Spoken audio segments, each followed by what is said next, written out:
यह घटना कहानियों में पढ़ी तिलिस्मी जैसी लगती है, लेकिन पूर्ण रूप से सत्य है। अफ्रीका महाद्वीप में कांगो नामक एक देश है।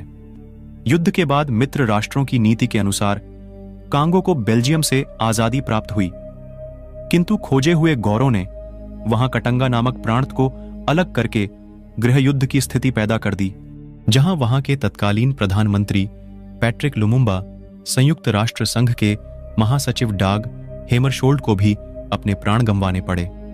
गृह युद्ध को रोकने के लिए संयुक्त राष्ट्र संघ ने अपनी सेनाएं और एक प्रतिनिधि मंडल भेजा। प्रतिनिधि मंडल के नेता थे कैप्टन नेल्स बोहेमन। नेल्स को अपनी यात्रा के दौरान कांगो के घने और भयंकर जंगलों के बीच से गुजरना पड़ा। संयोगवश एक स्थान पर वे बाक्कटू लोगों के नरभक्षी कबीले की चपेट में आ गए। नेल्स का अपहरण करके उन्हें उस स्थान पर पहुंचा दिया गया जहां बाक्कटू कबीले के लोग नरबली चढ़ाने के लिए उत्सव मनाया करते थे। 50 बाक्कटू लोग उन्हें घेर कर खड़े थे। वे लोग शराब के नशे में मदहोश होकर झूमने लगे। नेल्सन ने अनुमान लगा लिया कि अब उनका अंत निकट आ गया है और वे काल के गाल में जाने वाले हैं। बाक्कटू कबीले के लोगों ने उन्हें बुरी तरह से बांध दिया। उन्हें अपने बचाव का अब कोई मार्ग नहीं सूझ रहा था, क्योंकि उनके सुरक्षा अधिकारी पीछे छूट चुके थे। तभी वहां एक गौरवर्णी नवयुवती को उन्होंने झूमते हुए आते देखा। उन्हें तब और भी आश्चर्य हुआ जब उन्होंने देखा कि इन हथियारों का सूत्र संचालन करने वाली देवी काले लोगों में से नहीं, बल्कि यही यूरोपियन नवयुवती है। उसका नाम, जो बाद में पता चला, रुआना था। नल्स बोहेमन ने साहस बटोरा और देवी रुआना से बातचीत करने का सलाका बिठाया।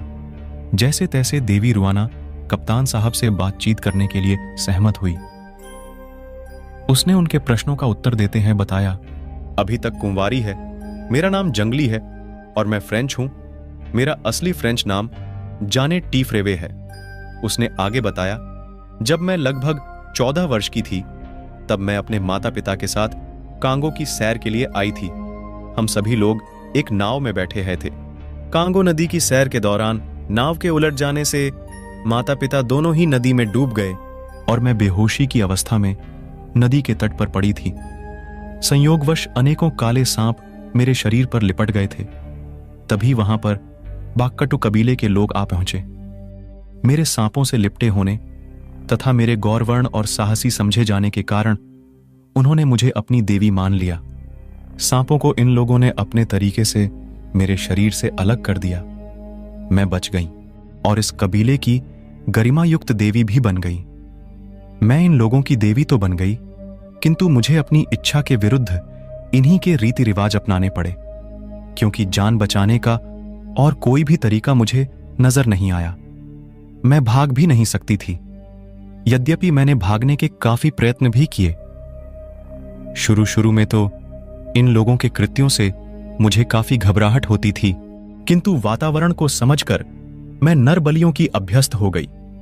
और अब तो जबकि मेरे सामने कोई नर बलि के लिए लाया जाता है तो मुझे बड़ा ही आनंद आता है।